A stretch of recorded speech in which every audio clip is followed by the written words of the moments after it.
ایک عورت کا حضرت علی رضی اللہ تعالی عنہ سے سوال۔ علم کے سمندر شیر خدا حضرت علی رضی اللہ تعالی عنہ نے کیا خوبصورت جواب دے کر اس عورت کی رہنمائی فرمائی۔ جانیے ہماری آج کی اس ویڈیو میں مکمل تفصیل جاننے کے لیے ویڈیو کو مکمل دیکھیے گا۔ بسم اللہ الرحمن الرحیم۔ محترم ناظرین، ایک عورت حضرت علی رضی اللہ تعالی عنہ کی خدمت میں حاضر ہوئی اور آ کر کہنے لگی، اے علی رضی اللہ تعالی عنہ، آپ شیر خدا ہیں۔ رسول اللہ صلی اللہ علیہ وآلہ وسلم نے آپ کو علم کا دروازہ قرار دیا ہے۔ میں آج آپ کی خدمت میں ایک سوال لے کر آئی ہوں، آپ مجھے اس کا جواب دیجئے، کیونکہ مجھے اس سوال کا جواب بڑی شدت سے درکار ہے۔ حضرت علی رضی اللہ تعالی عنہ نے فرمایا، اے عورت، واقعتاً مجھے اللہ کے رسول صلی اللہ علیہ وآلہ وسلم نے، میرے تایا زاد بھائی نے باقاعدہ یہ بات کہی ہے کہ میں علم کا دروازہ ہوں۔ آپ پوچھیں کہ تم کیا پوچھنا چاہتی ہو، میں تمہیں اس کا جواب دوں گا تاکہ تمہاری زندگی سہل ہو سکے۔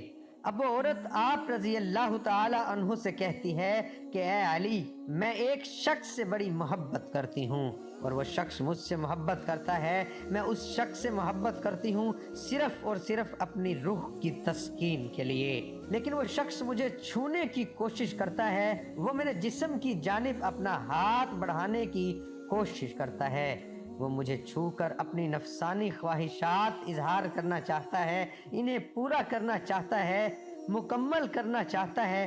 اے علی، میں پوچھنا یہ چاہتی ہوں کہ کیا وہ میرے جسم کو اگر چھو لے، اگر وہ اپنی نفسانی خواہش کو پورا کر لے، اگر وہ اپنے نفس کی بھوک مٹا لے تو کیا یہ جائز ہے؟ کیا میں اس کے ساتھ اپنے جسم کو شیئر کر سکتی ہوں؟ کیا ہم دونوں آپس میں مباشرت کر سکتے ہیں بغیر شادی کے؟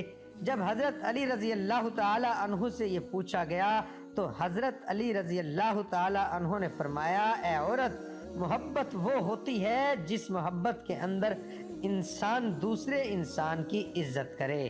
ادب پہلا قرینہ ہے محبت کے قرینوں میں۔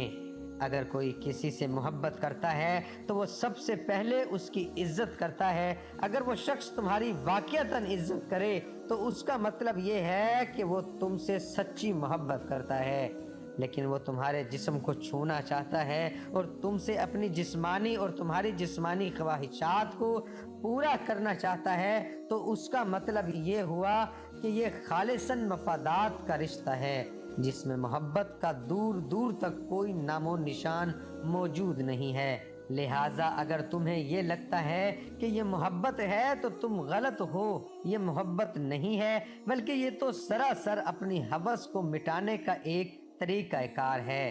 محترم ناظرین، اصل محبت کا تعلق انسان کی زندگی کے اس لمحے سے ہوتا ہے جس لمحے میں اسے یہ احساس ہو جائے کہ کوئی شخص مجھ سے پیار کرتا ہے، اور اس چیز کو سوچتے ہوئے اس کا دل و دماغ روشن ہو جائے اور وہ مزید کسی چیز کی دنیا سے توقع نہ کرتا ہو، کیونکہ وہ چاہے اور جانے کہ بھائی، میں زندگی میں جو چیز چاہتا تھا وہ مجھے مکمل طور پر دستیاب ہو چکی ہے اور اب میری زندگی کی انتہائی سہل اور آسان ہو گئی ہے۔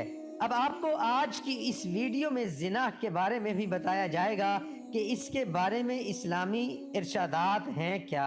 شادی سے پہلے اگر بیوی نے زنا کیا ہو اور اس کے شوہر کو شادی کے بعد اپنی بیوی کے زنا کے بارے میں معلوم ہو جائے تو وہ شوہر کو کیا کرنا چاہیے؟ ناظرین، سوال کے سیکشن میں ہم لوگ منتقل کر رہے ہیں۔ اس کا فتویٰ وہ کچھ یوں بیان کیا جاتا ہے کہ ایک آدمی نے بازاری عورت سے شادی کی ہے، شادی سے پہلے وہ مرد اس عورت سے ناجائز تعلقات قائم کرتا رہا ہے اور اب انہوں نے شادی کر لی ہے۔ قاری صاحب کہتے ہیں کہ جسے زنا کیا جائے اس سے نکاح نہیں ہو سکتا۔ قاری صاحب کی یہ بات درست ہے، واقعی ایسا نکاح حرام ہے۔ اللہ تعالیٰ فرماتے ہیں سورۃ نور میں، وہ حرام کیا گیا اوپر ایمانداروں کے، زانیہ کا زانی یا مشرک کے ساتھ نکاح مومنوں پر حرام ہے۔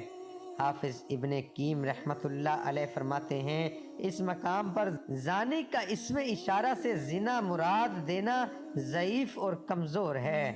نیز نکاح کے سلسلے میں اللہ تعالیٰ کا فرمانا وہ پاک دامن ہو، نہ اعلانیہ زنا کرنے والی، نہ چھپے یاروں والی، اور نہ پکڑنے والے، نہ چھپے دوست، اس بات کی دلیل ہے کہ نکاح منعقد ہونے کے لیے مرد اور عورت دونوں کا عفیف اور پاک دامن ہونا بہت ضروری ہے۔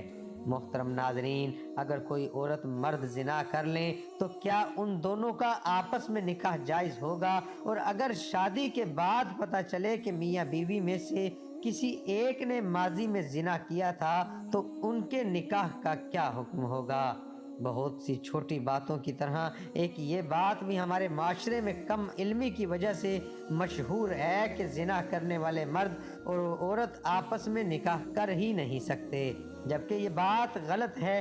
بلا شبہ یہ ایک غلیظ ترین گناہ عظیم ہے، مگر ان کو نکاح سے روکنا درست نہیں، بلکہ میں سمجھتا ہوں کہ اگر کسی سے یہ جرم ہو جاتا ہے تو ان کو آپس میں ہی نکاح کرنا چاہیے تاکہ ان کے معاملات آپس میں ہی رہیں، اور ان کا نکاح بالکل جائز ہے اور ہو سکتا ہے، مگر شرط یہ ہے کہ وہ نکاح سے پہلے سچے دل سے توبہ کر لیں۔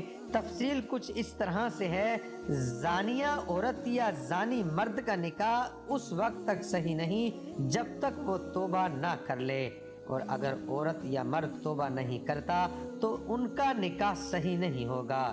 یہ اشارہ عقد نکاح کی طرف ہے، یعنی یہ جانتے ہوئے کہ فلاں عورت بدکار اور غیر تائب ہے، اس سے نکاح کرنا مومن مردوں کے لیے حرام ہے۔ اسی طرح اپنی پاک دامن بیٹی کو کسی بدکار شخص کے نکاح میں دینا جو تائب نہ ہو مومنوں کے لیے حرام ہے۔ گندی عورتیں گندے مردوں کے لیے ہیں اور گندے مرد گندی عورتوں کے لیے ہیں، اور پاک عورتیں پاک مردوں کے لیے ہیں اور پاک مرد پاک عورتوں کے لیے ہیں۔ اللہ تعالیٰ نے دوسرے مقام پر بھی مردوں اور عورتوں کے نکاح کے لیے دونوں کے پاک دامن ہونے کی اور بدکاری نہ ہونے کی شرط لگائی ہے، اور مومن عورتوں میں سے پاک دامن عورتیں اور ان لوگوں کی پاک دامن عورتیں جنہیں تم سے پہلے کتاب دی گئی، جب تم انہیں ان کے مہر دے دو اس حالت میں کہ تم قید نکاح میں لانے والے ہو، بدکاری کرنے والے نہیں ہو اور نہ چھپی آشنائیں بنانے والے۔ شان و نزول میں مروی حدیث رسول اللہ صلی اللہ علیہ وآلہ وسلم سے بھی ثابت ہوتا ہے کہ بدکار عورت یا بدکار مرد سے جو تائب نہ ہو نکاح حرام ہے۔ عبداللہ بن عمرو رضی اللہ عنہ بیان کرتے ہیں کہ ایک آدمی جسے مرثد بن ابی مرثد کہا جاتا تھا، وہ مکہ سے قیدی اٹھا کر مدینہ لایا کرتا تھا، اور مکہ میں ایک بدکار عورت تھی جسے اناق کہا جاتا تھا، اور اس کی دوست تھی۔ مرثد بن ابی مرثد نے مکہ میں قید ایک آدمی سے وعدہ کیا تھا کہ وہ اسے اٹھا لے جائے گا۔ اس کا بیان ہے کہ میں مکہ میں آیا اور میں نے چاندنی رات میں مکہ کی ایک دیوار کے سائے میں تھا کہ اناق آئی، اس نے دیوار کے ساتھ میرے سائے کا حوالہ دیکھا۔ جب وہ میرے پاس پہنچی تو اس نے مجھے پہچان لیا، کہنے لگی مرثد ہو؟ میں نے کہا مرثد ہوں۔ کہنے لگی مرحبا اہلاً، آؤ ہمارے پاس رات گزارو۔ میں نے کہا اناق، اللہ نے زنا حرام کر دیا ہے۔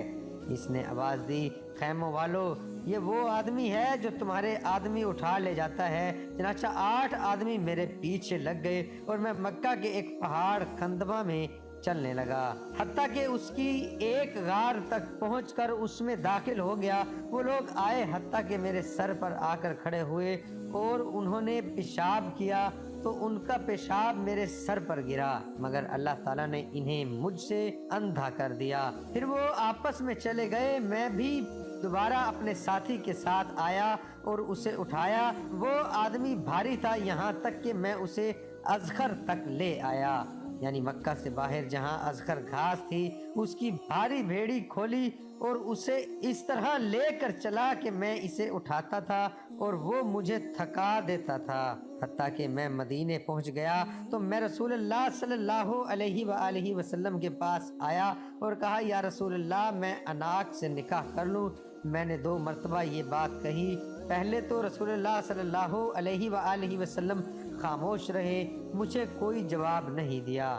تو پھر رسول اللہ صلی اللہ علیہ وآلہ وسلم نے فرمایا، مرصد کسی زانیہ یا مشرکہ سے اور جو زانیہ یا مشرکہ ہے اس سے نکاح نہیں کرتا، مگر جو زانی ہے یا مشرک ہے اس لیے تو اس اناق سے نکاح مت کر۔ سنن ابو داؤد کی شرعون المعبود میں لکھا ہے، اس حدیث میں دلیل ہے کہ کسی بھی شخص کے لیے ایسی عورت سے نکاح کرنا جائز نہیں جس سے زنا اظہار ہو چکا ہو، اور یہ مومنون پر حرام کر دیا گیا ہے۔ زانی مرد اور زانیہ عورت سے نکاح حرام ہونے کی یہ واضح دلیل ہے، جب تک وہ توبہ نہیں کرتے اس سے نکاح حرام ہے، اور اسی طرح زانی مرد سے بھی جب تک وہ توبہ نہ کرے نکاح کرنا جائز نہیں۔ لیکن اگر زانی مرد یا زانیہ عورتہ زنا کے بعد سچی توبہ کر لیں اور اپنے گناہ پر شرمندہ ہوں تو ان کا آپس میں بھی نکاح جائز ہے، اور کسی اور کے ساتھ نکاح بھی جائز ہے، جیسا کہ کوئی مشرکہ مرد یا عورت شرک سے توبہ کر کے مسلمان ہو جائے تو ان کے لیے نکاح جائز ہے۔ مکمل جس نے توبہ کی اور ایمان لے آیا اور عمل کیا نیک، یہ لوگ ہیں جن کی برائیاں اللہ نیکیوں میں بدل دے گا، اور اللہ ہمیشہ بے حد بخشنے والا نہایت رحم والا ہے۔ دعا ہے کہ اللہ تعالیٰ میرا سنانا اور آپ کا سننا اپنی بارگاہ الہی میں قبول اور منظور فرمائے۔ تمام دوستوں سے گزارش ہے کہ اللہ تعالیٰ کے 99 ناموں میں سے ایک نام کمنٹ میں ضرور لکھیں۔